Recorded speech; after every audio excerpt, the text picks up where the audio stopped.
Big பாஸோட 3rd promo release ஆயிருக்கு. அந்த ப்ரோமோவை என்னால் பார்க்க முடியல. உண்மையாக சொல்லணும்னா அந்த ப்ரோமோவை என்னால் முழுசாக பார்க்க முடியல. அதில் கடைசி ஒரு லைன் இருக்கு இல்லையா, அந்த லைனில் வினோத் உடையிறத சுத்தமாக பார்க்க முடியலங்க. இதில் இந்த வீட்டில் பல பேர் அழுதுருப்பாங்க, பல பேர் உடஞ்சிருப்பாங்க. ஆனால் வினோத் இந்த மாதிரி உடஞ்சி நான் பார்த்ததே கிடையாது. அந்த அளவுக்கு உடஞ்சி போன தருணத்தை பார்க்கும்போது ஒரு மாதிரி இருக்கு. நானே காம் டவுன் பண்ணிட்டு எந்த இடத்துலையும் பிரேக் ஆகக்கூடாது அப்படின்றதுக்கு தான் கொஞ்சம் டைம் வச்சு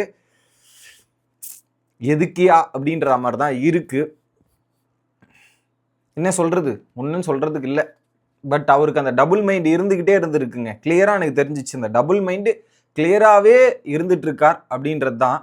சரி, அந்த ப்ரோமோவில் என்ன நடக்குது ஏது நடக்குது அப்படின்றத பார்ப்போம். சேனலுக்கு புதுசாக இருந்தீங்கன்னா சப்ஸ்கிரைப் பண்ணிடுங்க. வீடியோ பார்க்குற அனைவருமே மறக்காமல் லைக்கும் ஐப்பும் பண்ணிங்கன்னா இந்த வீடியோ பல பேருக்கு போய் சேர்ந்துடும். ஓகே, இப்போது ஒரு டாஸ்க் வச்சுருக்காங்க. இந்த டாஸ்க்கை சொல்லிடுறேன், அப்போ சொன்னால் தான் உங்களுக்கு கொஞ்சம் டீட்டெயில் பிடிக்கும். என்ன டாஸ்க்னா, 5 பேர் இருக்காங்க இல்லையா, 6 பேர் ஃபைனலிஸ்ட். அந்த 6 பேருமே ஆக்டிவிட்டி ரூமில் கொடுப்பாங்க. ஒருத்தருக்கு 5 நிமிஷம் டைமிங் கொடுப்பாங்க.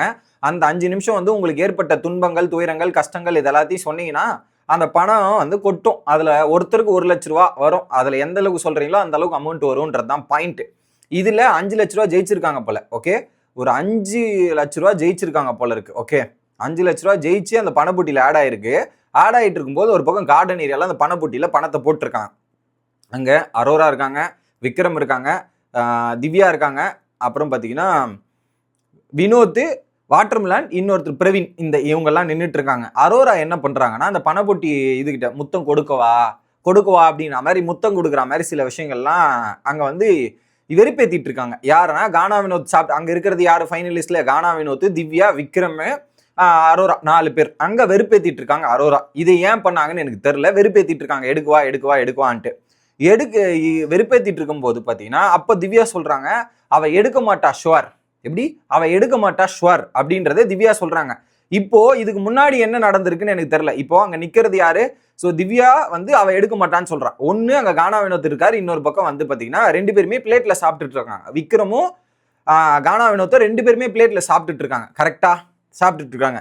இவ எடுக்க மாட்டா ஷுவர் அப்படின்னும் போது கானா வினோத் அந்த இடத்துல டவுட்லேயே இருந்திருக்காரு போல. இதுல திரும்ப அரோரா கிட்ட எடுக்குவா அப்படின்னு போகும்போது பட்டுன்னு ஒரு தூக்கிட்டார். எப்படி பட்டுன்னு தூக்கிட்டார்? அங்க அரோரா அங்க எடுக்குவான்ற மாதிரி பண்ணிட்டு இருக்காங்க, பட்டுன்னு தூக்கிட்டாங்க. இது அரோரா கானா வினோத்துக்கு தான் பண்ணாங்களா இல்ல விக்ரமுக்கு தான் பண்ணாங்களா? அதுக்கு முன்னாடி இன்சிடென்ட்ஸ்ல என்ன நடந்துச்சுன்னு நமக்கு தெரியல. ஆஸ் பர் ப்ரோமோ படி அரோரா இப்படி பண்ணியிருக்காங்க, இப்படி இல்ல இதை பண்ண கானா வினோத் ட்ரிப் ஆகி அதை எடுத்துட்டு இருக்கிறார். அரோரா பண்ணியிருக்காங்க, ட்ரிப் ஆகி எடுத்துட்டு இருக்காரு. ஸோ இதில் அரோரா பண்ணது இது கேம் பிளேவா பார்த்தீங்கன்னா ஓகே, ஆனால் இது தப்பு அப்படின்ற மாதிரி. கேம் பிளேனா அது பக்காவாக பண்ணியிருக்காங்கன்னு சொல்லலாம். ஆனால் அவருக்கு என்னெல்லாம் நடந்திருக்குன்னு ஒரு பாயிண்ட்ல யோசிச்சிருக்கலாமோ அப்படின்ற மாதிரி தான் எனக்கு தோணுது.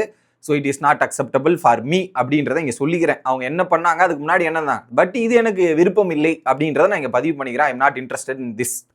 அவங்க எடுத்த உடனே பார்த்தீங்கன்னா வினோத் 2KSS போடா அப்படிங்கிற மாதிரி சொன்ன உடனே எல்லாருமே ஷாக்கு. ஒரு பக்கம் வந்து விக்ரம்லாம் அப்படி ஷாக் ஆயிட்டான், பயங்கர ஷாக் ஆயிட்டான். அரோரா அந்த இடத்துல வந்து ஒரு ஸ்மைல் மாதிரி ஒன்று காமிச்சிருக்காங்களே, எனக்கு புரியல அந்த இடத்துல. எதுக்கு இவங்க சிரிக்கிறாங்க, எதுக்கு ஸ்மைல் பண்றாங்கன்னு எனக்கு சுத்தமா புரியல அந்த இடத்துல. கம்ப்ளீட்லி என்ன நடக்குதுன்னே தெரியல, ஷாக். அங்க ஒரு பக்கம் அதிர்ச்சியா இருக்கு. ஓகே, அப்ப வந்து பாத்தீங்கன்னா கானா வினோத் எடுத்துட்டு பேசுறதெல்லாம் அப்படியே ஷாக்கா இருக்கு. விக்ரமும் ஷாக்கா, அரோரா சிரிக்கிறாங்களா. ஒடுத்து ரம்யாஜோ ஏய் அப்படின்னு ரம்யாஜோவா இருக்கட்டும், வியானாவா இருக்கட்டும், எல்லாருமே அந்த இடத்துல ஒரு மாதிரி உடஞ்சிட்டாங்க. ஒட்டுமொத்த வீடுமே உடஞ்சு போச்சு. அந்த அளவுக்கு இருக்குது, உடஞ்சிட்டு போயிட்டு.